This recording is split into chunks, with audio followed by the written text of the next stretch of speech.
hear me? You for know that blood clot. No blood clot, take this back. I was brought up on the block with the hustlers and dope fiends and the killers with no soul. See on my block, every chick got a whole lot of thug in them, screaming fuck the po-po. Yeah, my papa was a legend, but let me tell you a little something about me. I was raised up poor, and in my hood nobody gave a motherfucker about who you be, friend, defend your own. My childhood memories on the corner, sipping Guinness, burning marijuana, clutching on my ankle. Carry a chip on my shoulder, about the size of Texas. You want drama players saying I'm more. Yeah, I'm a product of the street, labeled the menace to society. How the fuck would they know? Don't be so quick to point your finger when really you don't know shit about me. Soldier, release and reload. I know I told ya, when you fucking with me, just know you fucking with a ghetto soldier. I know I told ya, when you fucking with me, just know you fucking with a rebel soldier. I know I told ya, when you fucking with me, just know you fucking with a ghetto soldier. I know I told ya, when you fucking with me, just know you fucking with a rebel soldier. Hey, you can never pretend like I don't exist. I'm in the midst of this thug and I'm hugging the block, shooting and never miss. Who in the hell is this? Witnesses never make it, no evidence. Snitching is not allowed in my residence. Born in this ghetto storm, talk it, walk it, do it all in the ghetto form. Soldiers fall and lose more than a leg or arm. Paper chasing, doing 1,000,000 miles per hour. Live for the moment, 'cause I'm knowing this. Edith, les vacances, c'est bien gentil, mais ça ne me réussit pas. Bonjour mes petits lapins. Bonjour, j'espère que vous allez bien. J'espère que vous allez bien. On se retrouve pour un petit JDB. Hier, je vous ai mis un très très grand, entre guillemets, reportage. Je vous ai mis une très longue vidéo avec Nicolas. On a fait le point donc, sur les ruches qu'il a mis sur notre terrain. Je vous invite à aller voir cette vidéo parce que bon, c'est vrai que j'ai publié à 1h où, bref, vous savez, les trucs YouTube, tout ça. Je suis pas sûr que vous ayez tous vu cette vidéo, donc je vous invite à aller la voir parce que vraiment je pense qu'elle est intéressante.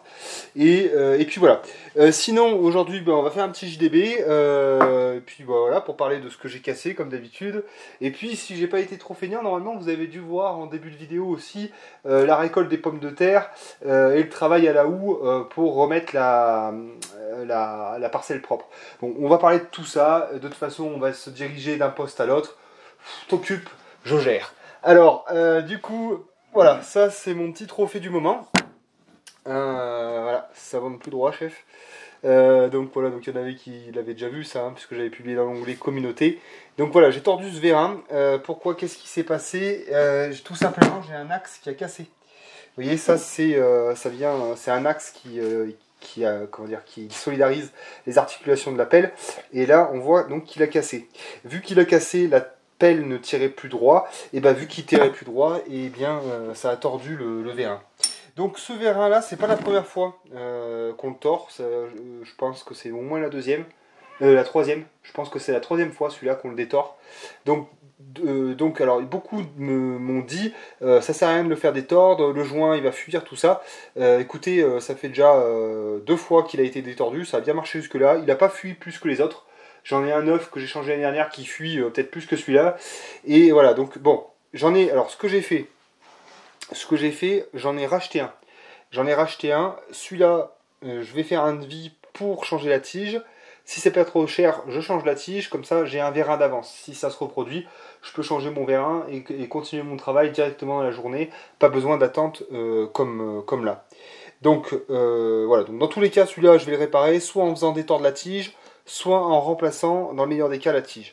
Donc voilà, donc lui pour l'instant il est de côté, et donc cet axe, donc là c'est du 20, le diamètre des axes c'est du 20 mm d'épaisseur. Et vous voyez donc il y a cette petite pièce là qui vient se visser contre le bâti de la pelleteuse. On va aller y voir, de toute façon la pelleteuse elle est garée là-bas. Donc du coup ce que j'ai fait c'est que j'ai coupé, parce que maintenant il va falloir que je soude. ça va les faire marrer parce qu'ils savent tous que déjà, regardez. Oh là là, qu'est-ce qu'il est beau! Neuf, même pas déballé. Le poste à souder qui va bien, tout ça. Bon, j'ai tout ce qu'il faut. J'ai jamais... voilà, il y a des trucs comme ça, on repousse. Là, c'est le moment d'y aller. Donc, je répète, il va falloir donc de la tige comme ça de 20. J'ai regardé pour en commander sur internet, mais les frais de port sont un petit peu élevés. Donc là, je vais voir en magasin agricole. J'aimerais bien m'acheter une barre entière, comme ça je découpe dedans et quand ça casse, j'ai de quoi souder. Alors ce qui va se passer, c'est que vous voyez, je peux pas me mettre comme ça et mettre un cordon de soudure ici, puisque ça c'est censé venir à fleur de la pelleteuse. Donc, et là on voit que ça a été le cas. Il faut que je meule la soudure, que je fasse péter ça là pour retrouver mon trou, que je l'intègre dedans et que je soude ici. Je sais pas si j'ai été clair pour tout le monde, mais bon, voilà, j'ai un petit boulot à faire là-dessus. Ça sera l'occasion, eh bien, pour moi de me mettre à la soudure, et c'est pas trop tôt. De toute façon, la soudure, quand on commence à tâter du matériel agricole, c'est indispensable, il faut y passer, donc je vais y passer. On va aller voir juste très rapidement, ça c'est notre récolte de pommes de terre. Je vous avais montré une préparation, on va tout faire de toute façon, ne vous inquiétez pas. La préparation de la parcelle à la pelleteuse avec donc du fumier remélangé à la pelleteuse, ça c'était pour la préparation d'une parcelle vraiment à l'état de friche. J'avais pas le temps de m'emmerder avec une houe, puis bon c'est un sol qui est très dur, donc pelleteuse, on perd pas de temps, on y va. Et ensuite, eh bien, on avait mis nos pommes de terre, donc c'est des pommes de terre qu'on avait l'année dernière, quoi. C'est des patates de récup, quoi. Hein, voilà. Donc on a planté ça. Alors je pense que vous avez vu qu'on n'a pas été très assidu ni sur le désherbage entre raies, ni sur le butage. On a fait un butage au fumier. Bon, c'est moyen. Hein. Pour faire bien, il aurait fallu être beaucoup plus propre. Donc désherber, buter avec un butoir. Et là, on aurait fait le truc dans les règles de l'art et on aurait été beaucoup mieux pour ramasser, pour faire tout ce qu'on a fait. Parce que vous avez sans doute vu sur les images que ça n'a pas été génial. Donc l'année prochaine, je pense qu'on sera plus vigilant en fait sur la propreté de notre parcelle et sur le fait de bien tenir nos raies bien claires, bien lisibles, de manière à être beaucoup plus efficace après à la ramasse derrière. Le fait est que là, on a fait un peu plus de 100 kg. Donc Agnès m'a marqué les chiffres ici. On a 101 kg 800 pour 36 mètres carrés de parcelle. Hein, donc ça observe un rendement de 2,8 kg au mètre carré. La moyenne est étant entre 2,5 à 5 kg. Donc on est dans une moyenne relativement basse. Mais on est dans la moyenne tout de même. Donc voilà, donc 102 kg à peu près. Donc 102 kg pour 2 personnes.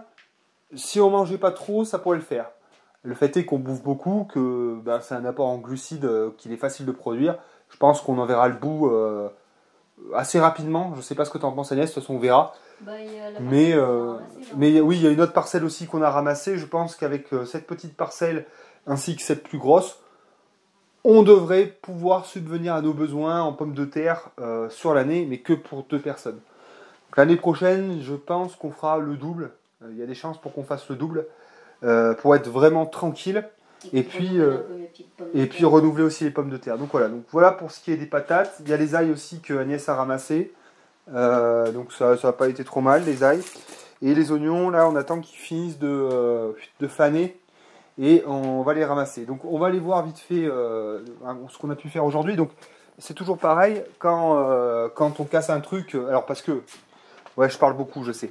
Je suis désolé si je m'éparpille un petit peu, mais voilà. Donc vous savez que jusqu'ici notre chantier principal c'était la Walipini. Donc on a bien avancé, on va aller voir d'ailleurs. Donc le chantier principal, l'objectif principal, c'est la Walipini. Le fait est que quand on fait des chantiers comme ça, eh bien il est difficile d'entretenir les parcelles potagères, enfin de faire autre chose que ce chantier qui est très chronophage. Donc là, en fait, c'est plutôt bien et pas bien qu'on ait cassé. Comme ça nous oblige à varier les activités et à rattraper le retard qu'on a pu avoir sur les autres postes.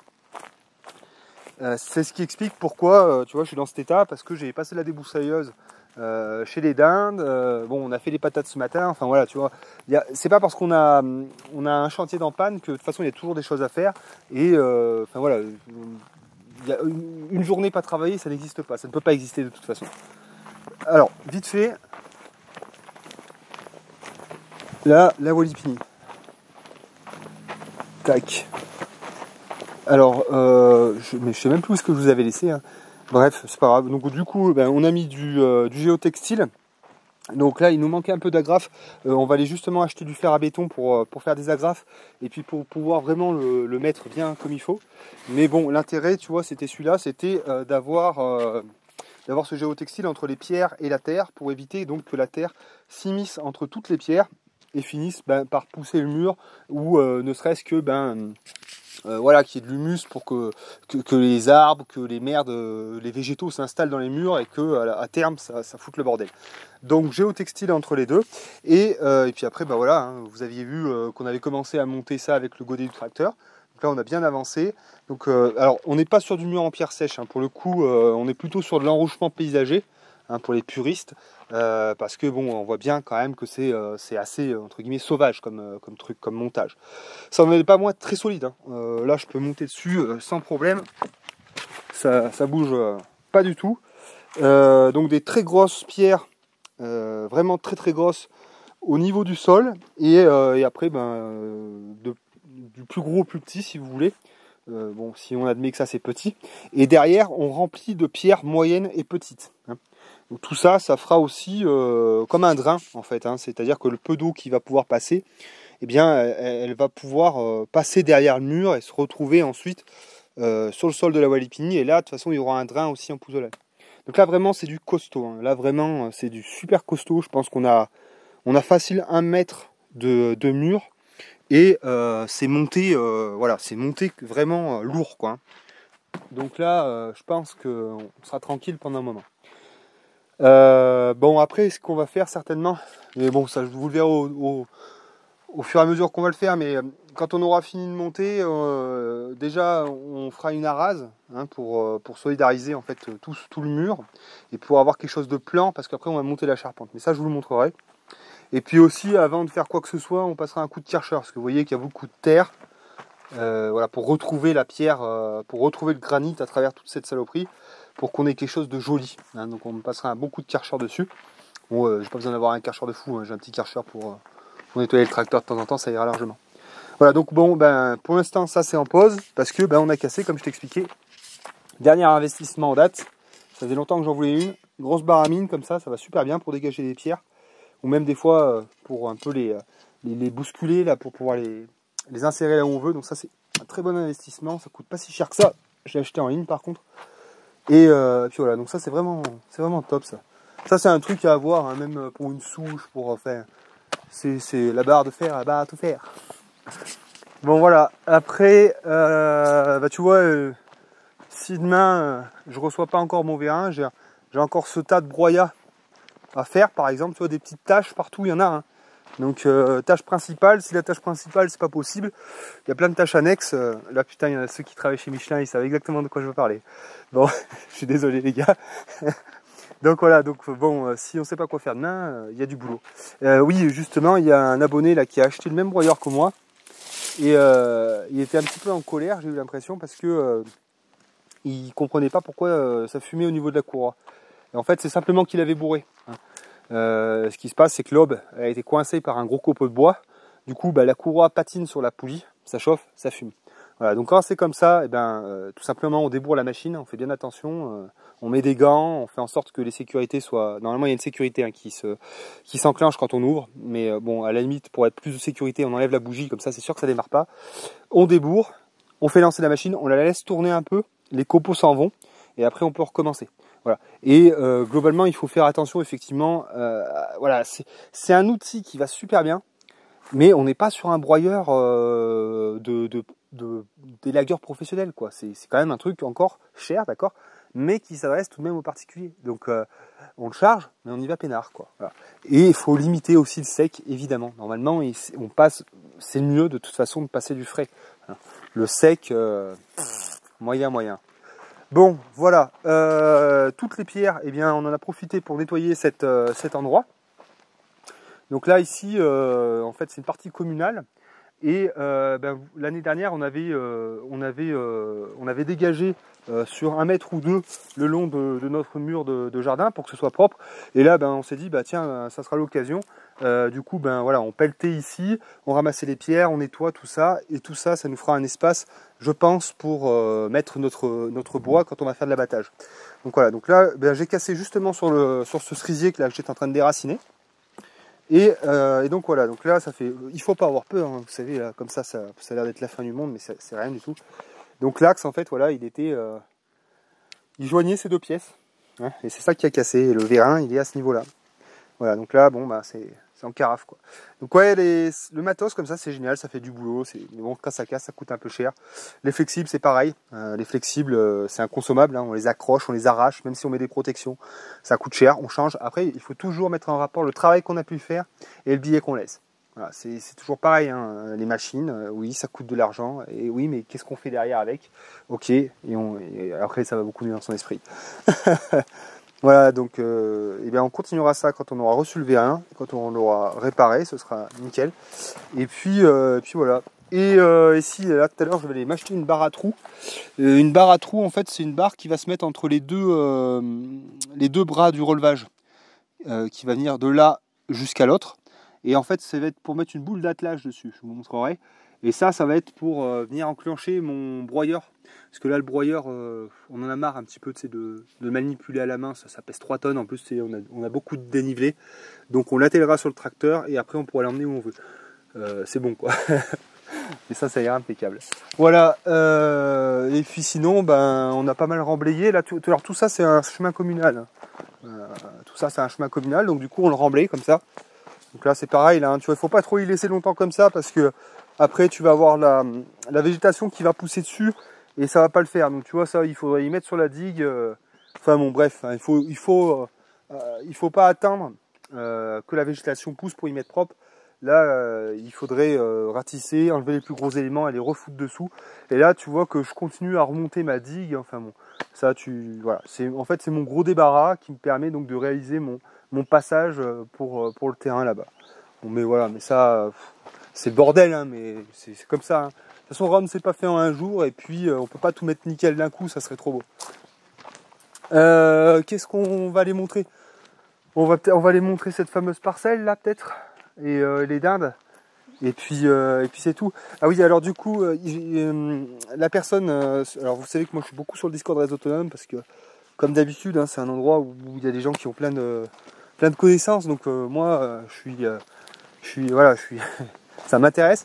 Et donc Laitor, donc c'est la personne qui me renseigne beaucoup sur l'élevage. Il a monté sa chaîne. Donc je vous mettrai les liens dans la description. Laitor, en fait, il fait de l'élevage de volailles. Donc il a plusieurs parcs avec énormément d'individus. Sa femme, elle est véto, ou en tout cas elle travaille dans un cabinet vétérinaire. Donc voilà, donc c'est des gens qui, voilà, ils ont de la connaissance, il y a de l'info là-bas. Elle avait fait une vidéo sur l'autopsie d'une poule. Donc ouais, ça fait partie des trucs d'autonomie qui sont pas très ragoûtantes, mais c'est bien de savoir de quoi est morte sa volaille. Ça permet d'être à même de soigner ses volailles le prochain coup qu'on va en prendre. Ouais, c'est bien d'être informé, quoi, tout simplement. Donc Laitor, pareil, vous pouvez le trouver sur le Discord Réseau Autonome. Qu'est-ce qu'il y a, ma fifi? T'as trouvé quelque chose? Oh mon bébé. Ouais, il y a quelque chose là. Une abeille. Une abeille ou un truc comme ça. Bon alors oui, donc là j'ai tout fait au débroussailleur. Alors mon débroussailleur c'est pareil, hein, j'ai pas un foudre de guerre. Alors ça c'est encore une erreur. Ça faut qu'on en parle ça. Quand je suis arrivé, vous savez, j'étais un petit peu philosophie des cars. Et je partais du principe que de toute façon du thermique j'allais m'en servir très très peu quoi. Et donc il fallait quand même, je voulais quand même m'acheter un petit débroussailleur pour dans mon esprit juste un tout petit peu quoi. Et j'ai acheté un truc sous-dimensionné par rapport à ce que j'en fais aujourd'hui. Donc moi j'ai un FS 90 et clairement donc il m'a coûté à peu près un peu moins de 500 € je crois. 400 et des brouettes quoi. Mais donc parce que je m'étais dit ouais je suis pas dans l'optique donc je vais pas m'acheter un truc de fou quoi. Et aujourd'hui il va pas du tout ce machin. Alors là tu vois je serais bien content d'avoir mes 400 € et puis de pouvoir en remettre 400 ou même 500 pour avoir un truc qui va vraiment bien quoi. Donc le nom Eric enfin il y en a pas mal qui me l'ont dit hein. Il faut aller dans les 400, les 410, les 460 je sais plus. Mais bon quand on fait des choses comme je suis en train de faire, le FS90 est bien trop sous-dimensionné, c'est un coup de bordure, c'est peut-être pas un coup de bordure, mais on n'est pas loin, quoi, ça vaut pas grand chose. Donc bon, moi je fais avec ça pour le moment, quand j'aurai des gros chantiers, de toute façon j'ai un voisin et ami qui en a un gros, et j'hésiterai pas à aller lui demander. Mais dans tous les cas, je suis en train de réfléchir, alors pas tout de suite évidemment, parce que je suis pas Crésus non plus, mais dès que... Ouais, je sais, j'ai plein de choses à faire, faut qu'ils finissent la Walipini. Le permis de construire pour l'abri de 62 mètres carrés va être bientôt mis à la mairie. Dès que j'ai mon hangar, je regarde un petit peu ce que j'ai comme argent, et mon prochain investissement permazou, ça sera un gyrobroyeur. Parce que je vais avoir des parcs à entretenir, et par exemple ce que j'ai fait là, en une après-midi, en à peine 1 heure avec mon tracteur, je le fais quoi. Donc ça veut dire mon gyrobroyeur, ça veut dire pour passer dans mes allées comme ça veut dire aussi pour entretenir le parc des animaux, parce que là pour le coup là c'est nickel, hein. J'ai passé le débroussailleur donc c'est vraiment impeccable, mais il y avait beaucoup de rejets, on voit là d'ailleurs il y a de la ronce, il y a pas mal de ronces, donc ça faut pas du tout laisser ces merdes arriver quoi. Donc dès que ça pointe le bout de son nez, moi j'y mets un coup de débroussailleur. Et je suis obligé en fait de faire l'entretien du parc des dindes parce qu'elles ne sont pas suffisamment nombreuses au vu de l'espace. Donc on a plusieurs choix. C'est l'année prochaine dans tous les cas, je pense qu'on en prendra plus des dindes. On verra donc à voir un petit peu avec les gens qui en voudront. De manière parce qu'on on en fera mais plus que pour nous. Hein. Si on en prend plus que 3 ou 4, à la fin il faut pouvoir les vendre, on va dire. Donc on se renseignera un petit peu et je pense qu'on en prendra plus une bonne dizaine. Et là, à ce moment-là, je ne serai pas obligé ni de passer le gyrobroyeur ni le débroussailleur dans cet espace. Mais là, la pression des individus n'est pas suffisante. Donc voilà. Et je ne sais plus ce que je voulais dire. Et oui, et donc du coup, c'est une question qui s'adressera à Lightor, donc il me répondra peut-être en commentaire. Ce que j'avais envie de faire, donc ces dindes, là, dans 1 mois, là, elles y passent. J'ai donc 5 oies, donc 3 que je pourrais consommer. Et donc là, je me posais la question de savoir si j'allais les tuer ou pas. Alors, je m'explique. Ce que j'avais envie de faire finalement, c'était conserver toutes mes oies. Et quand j'aurais tué mes dindes, les mettre à la place de mes dindes pour qu'elles me tiennent cet espace nickel. Parce que les oies, là, je sais que mes 5 oies, si je les mets là, elles feront du bon boulot, quoi. Alors après, il faut que je demande, donc Lightor, si tu peux me dire si parce que j'imagine que je vais y arriver. Hein. Donc, je tue mes dindes, je mets mes oies. Mais l'année prochaine, quand je vais reprendre des dindes, il va certainement que j'observe une durée sanitaire en fait. C'est-à-dire que je laisse le parc pendant 1 ou 2 mois sans les oies, de manière à pouvoir mettre mes dindes et qu'il n'y ait pas de transmission de maladie. Un vide sanitaire, je crois que c'est. Non, c'est pas un vide sanitaire, ça c'est autre chose. Mais voilà, alors donc j'aimerais bien savoir ce que vous en pensez de cette idée. C'est-à-dire je tue mes dindes, je mets mes oies dans ce parc. Quand je veux reprendre, ou je les fais transiter, hein, mes oies, hein, en fonction de l'herbe, comment elle repousse chez les poules, tout ça. Et quand je veux reprendre des dindes, un petit peu au préalable, je mets mes oies ailleurs, je laisse le terrain faire sa vie, et après je mets mes dindes. Bon, voilà, il faut y réfléchir à ce genre de choses. Donc voilà, bon, bref, je suis désolé, je suis un peu brouillon dans ce que je dis, mais bon, c'est comme ça. Voilà, et puis donc bon là l'idée vraiment c'est de tenir les espaces qu'on a pu coloniser. Hein. Donc je le rappelle, pour l'instant on a notre espace relativement propre jusqu'ici. Donc tout ça, voilà, faut que ce soit nickel, de là jusqu'à la maison, il faut que ça soit tenu nickel et qu'on se fasse pas déborder. Et donc après, comme d'habitude, je vous le dis à chaque fois, ça va être de gagner sur ce terrain. Donc là, d'abattre, de dessoucher et de créer de la prairie dans l'intérêt de mettre d'autres animaux. Mais encore une fois, ça on en parlait sur le live avec Dul, il faut faire attention entre le travail qui reste à faire et le travail quotidien qu'on s'inflige. Dans le sens où je pourrais très bien sprinter là-dessus, c'est-à-dire tout abattre, déraciner, me faire une belle prairie, mettre, admettons, des chèvres, des moutons, des choses comme ça. Mais tout ça va impliquer du temps pour leurs soins et du temps que moi j'ai besoin, par exemple, pour des chantiers comme la Walipini, pour le chantier comme la Grange, par exemple, pour des chantiers comme ça. Donc pour le moment, non. Il faut d'abord que j'ai terminé des chantiers très chronophages et puis pour après avoir du temps suffisant pour m'occuper de ces bêtes que je vais rajouter. Il faut vraiment faire attention à ça. Parce que le danger, c'est en fait d'être trop pris par un quotidien qui laisse plus aucun espace-temps pour avancer sur des choses plus conséquentes. Je sais pas si je me fais bien comprendre, mais je pense que vous n'êtes pas teubés non plus. Donc voilà, donc bon, moi je suis assez content, là, c'est bien propre. Donc j'ai fait ça avec l'outil, hein, que je vous avais montré, là, les aiguilles, là, les trucs comme ça, là, non, j'ai pas. Ah si, la tête de fil, là, que je vous avais montré l'autre coup. Donc ouais, et donc pareil, ça, cet outil-là, donc comme je vous avais dit, moi il est bien, les consommables par contre sont un peu chers. Alors regardez les commentaires sous les vidéos, c'est toujours peut-être même plus intéressant que le contenu. Il y avait des pros qui me parlaient de la tête Oregon Fit 2, je crois, qui permettait justement de mettre des fils, et apparemment donc c'était beaucoup moins onéreux et aussi puissant. Donc voilà, donc peut-être investissez peut-être pas dans le produit que je vous ai montré, mais plutôt dans cette tête là. Enfin, comme d'habitude, regardez et achetez pas n'importe quoi. Pardon. Voilà, donc ça, c'est ce qu'on a fait tout à l'heure. Et puis voilà, donc normalement je t'ai mis un timelapse au début. Donc on a déterré toutes nos pommes de terre. J'ai passé un petit coup de houe. Ça a bien fini de mélanger, fini de bien nettoyer. J'ai pu enlever les pierres, les mettre de côté. Et après j'ai remis mon fumier, plus toutes les saloperies, hein, tu vois, comme ça. J'ai remis dessus. Pourquoi? Parce que là maintenant je vais mettre une bâche d'ensilage lestée avec donc ça c'est putain, le gros lard il a monté une pente et on peut plus quoi, putain. Donc bâche d'ensilage, et c'est des trucs qui viennent d'agriculture vivrière, ça, hein. Des sacs à gravats remplis de sable pour lester la bâche, pour éviter donc de mettre des cailloux. Et les cailloux, vous savez, ça potentiellement ça peut perforer donc le polyane, la bâche.